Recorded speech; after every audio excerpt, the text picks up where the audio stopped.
dari dataran tinggi Tanah Besema, Gunung Dempu, Sumatera Selatan. Inilah berita Pagaralam Pos Channel.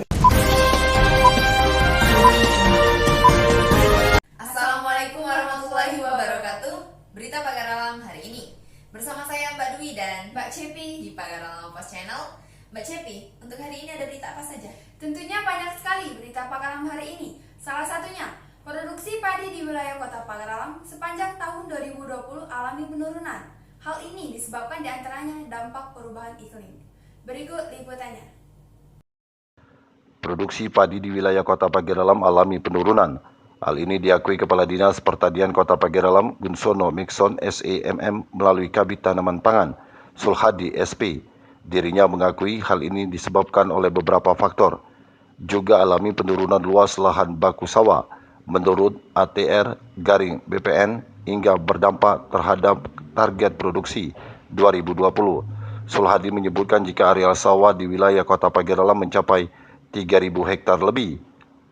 Luas baku sawah dari jumlah tersebut, Pemkot Pagaralam melalui Dinas Pertanian berupaya memaksimalkan kuas panennya. Dengan kata lain, dalam kurun setahun bisa 2 atau 3 kali panen.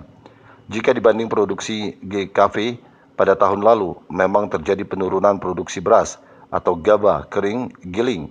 Di 2020, produksi GKP sebanyak 44.290 ton, turun dibandingkan produksi pada 2019 lalu yang tembus 45.420 ton.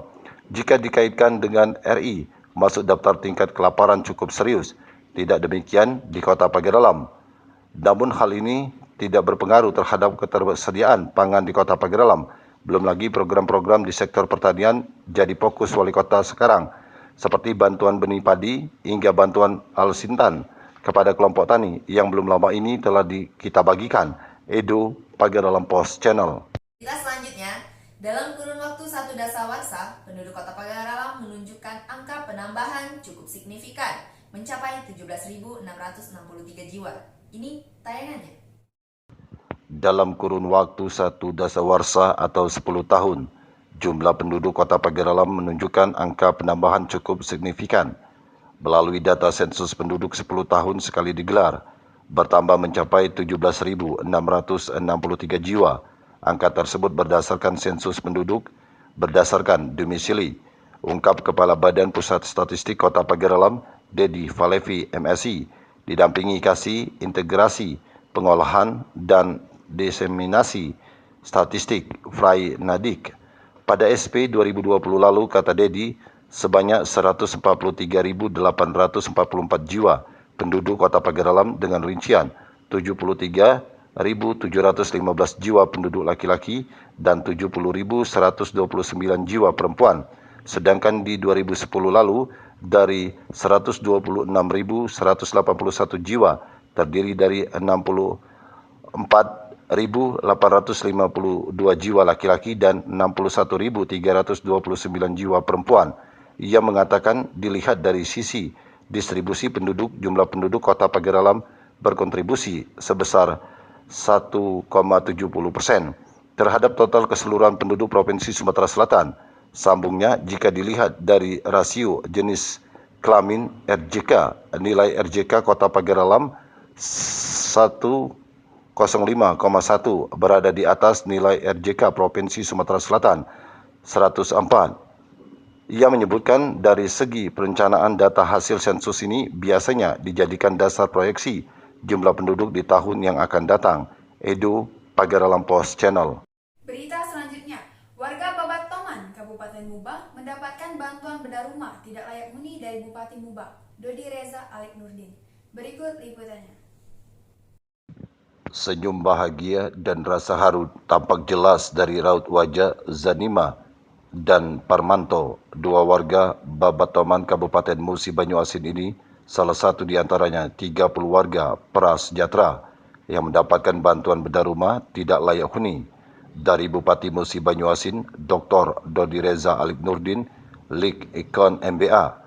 Keduanya tidak bisa berkata-kata ketika Bupati Dodi Reza menyambangi langsung kediamannya untuk menyerahkan kunci rumah setelah mendapatkan bantuan bedah RTLH.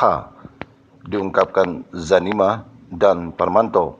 Selama ini mereka bertempat tinggal di Gubuk Reot, yang dimana kalau sedang hujan membuat kecemasan bagi keluarga.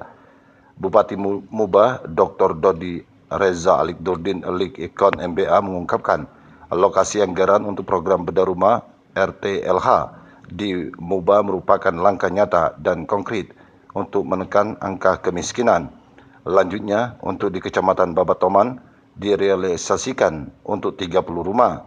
Dodi menambahkan tidak hanya sekedar dilakukan bedah rumah, namun Pemkab Mubah juga telah merelokasi rumah-rumah warga di Bantara Sungai dengan memberikan rumah gratis, lengkap dengan pemasangan listrik dan PDAM gratis.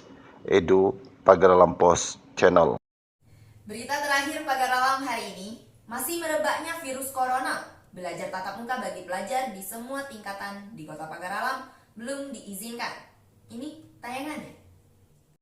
Terkait masih merebaknya pandemi virus corona di tanah air, termasuk wilayah Kota Pagar Alam, belajar tatap muka bagi pelajar sekolah di semua tingkatan sederajat hingga perguruan tinggi di Kota Pagar Alam belum diizinkan.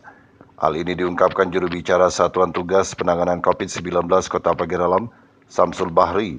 Dijelaskan Samsul, sejauh ini proses pembelajaran bagi pelajar SD, SMP, hingga SMA sederajat masih dilaksanakan secara jarak jauh alias daring atau dalam jaringan, dan belum dilaksanakan secara tatap muka di sekolah-sekolah maupun pondok pesantren.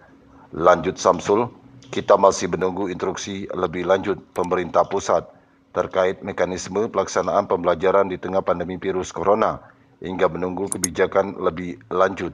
Edo, Pagar Alam Pos Channel. Terima kasih telah menyaksikan tayangan kami di Pagar Alam Pos Channel. Jangan lupa like, subscribe, dan komen. Wassalamualaikum warahmatullahi wabarakatuh.